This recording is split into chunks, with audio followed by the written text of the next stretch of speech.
Om Swastiastu. Assalamualaikum warahmatullahi wabarakatuh. Salam sejahtera, salam pada kita semua, salam namo buddhaya. Perkenalkan, nama saya Niwaya Nani Suryantini SPD. Saya adalah salah satu guru dari SD Negeri 1 Peguyangan Denpasar, Bali. Nah, kali ini saya akan menampilkan sebuah aksi nyata saya dengan topik penguatan transisi PAUD ke SD yang menyenangkan di tahun ajaran baru. Nah, ayo kita simak dari aksi nyata saya.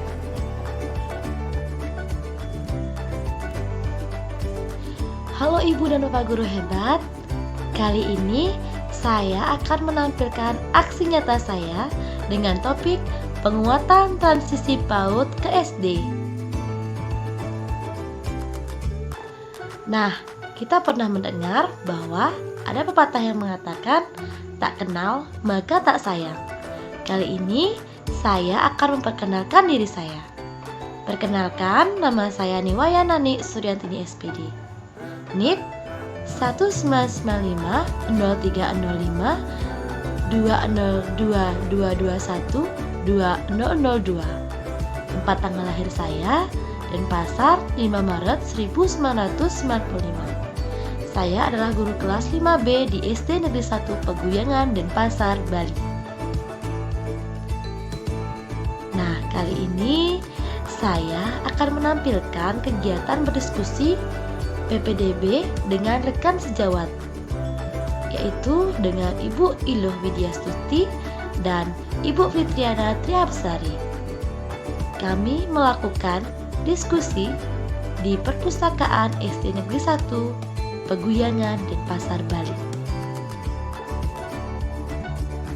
Nah, sebelum kita membahas terkait PPDB, kita akan membahas tentang pengertian PPDB.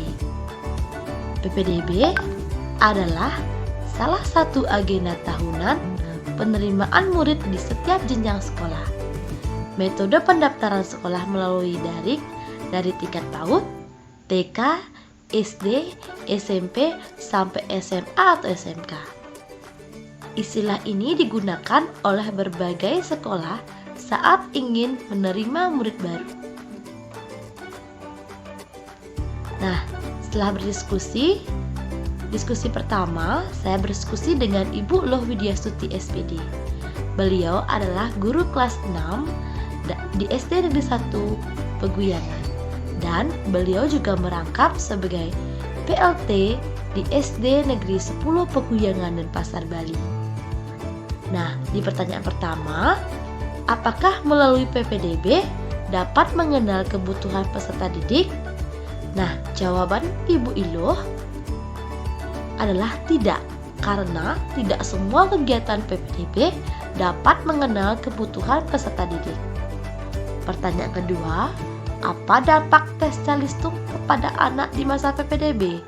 Jawaban beliau, anggapan belajar ke sekolah adalah hal yang membosankan, hanya seputar calistung, dan anak akan terbebani. Padahal kita harus melihat anak secara utuh, bukan hanya kemampuan akademik, misalnya kemampuan fisik, kecakapan berkomunikasi, kemampuan bersosialisasi juga penting. Yang ketiga, apa alternatif selain tes calistung yang dapat mendukung penguatan transisi PAUD ke SD? Nah, jawaban beliau, rancangan aktivitas yang dapat menyenangkan dan bermakna untuk menguatkan kemampuan fondasi secara bertahap, seperti mengenal kematangan emosi siswa, nilai agama dan budi pekerti siswa, keterampilan motorik dan kognitif melalui MPLS. Nah, demikianlah jawaban dari Ibu Iluh.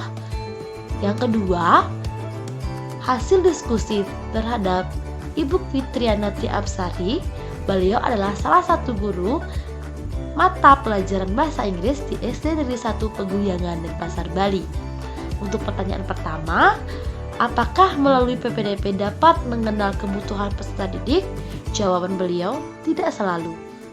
Terus, apa dampak tes calistung kepada anak di masa PPDB? Menurut beliau, tes calistung yang diadakan membuat siswa ketakutan dan menjadi pendidikan itu menyeramkan. Yang ketiga, apa alternatif selain tes calistung yang dapat mendukung penguatan transisi PAUD ke SD? Jawaban beliau, dengan adanya tes wawancara dan tes diagnostik. Nah, simpulan dari diskusi bersama Ibu Kilo dan bersama Ibu Fitriana Tiapsari, melalui PPDB kita tidak seluruhnya dapat mengenal kebutuhan peserta didik. Jika kegiatan PPDB tidak benar, maka kegiatan PPDB tidak akan dapat mengenal kebutuhan peserta didik secara menyeluruh.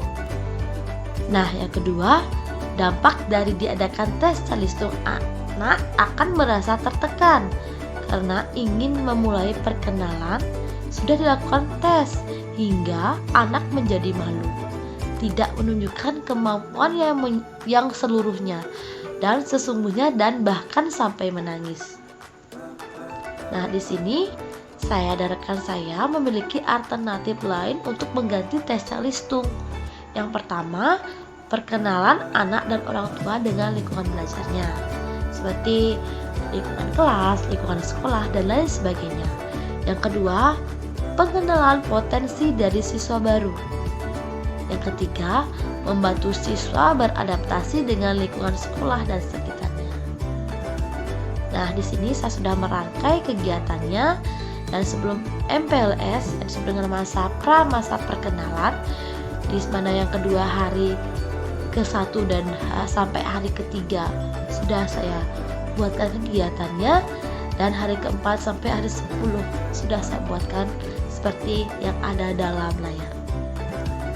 Nah, di sini saya dan rekan saya juga memiliki alternatif lain untuk mengganti tes calistung, di mana kegiatan tes calistung untuk PPDB dapat diganti dengan kegiatan yang lebih mengajak siswa untuk menanamkan karakter, seperti karakter yang sudah diterapkan dalam profil pelajar Pancasila tersebut, dan bersifat riang gembira dan mengajak anak-anak untuk mengenal dirinya sendiri terlebih dahulu. Nah, demikianlah hasil diskusi saya dengan kelompok saya. Semoga apa yang menjadi pendapat rekan saya dan saya bermanfaat bagi kita semua. Akhir kata saya tutup dengan ucapan terima kasih.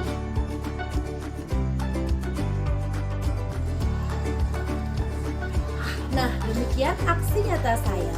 Nah, saya dapat simpulkan dari hasil diskusi kelompok saya bahwa PPDB tidak semua kegiatan itu memenuhi kebutuhan peserta didik. Nah, yang kedua, tes calistung tidak disarankan dalam diskusi kelompok kami. Dan yang ketiga, bagaimana cara kita mensiasati dengan adanya tes calistung, kita dapat melaksanakan PPDB yang menyenangkan. Nah, demikianlah aksi nyata saya. Saya tutup dengan Parama Santi. Om Santi, Santi, Santi. Salam Merdeka Mengajar.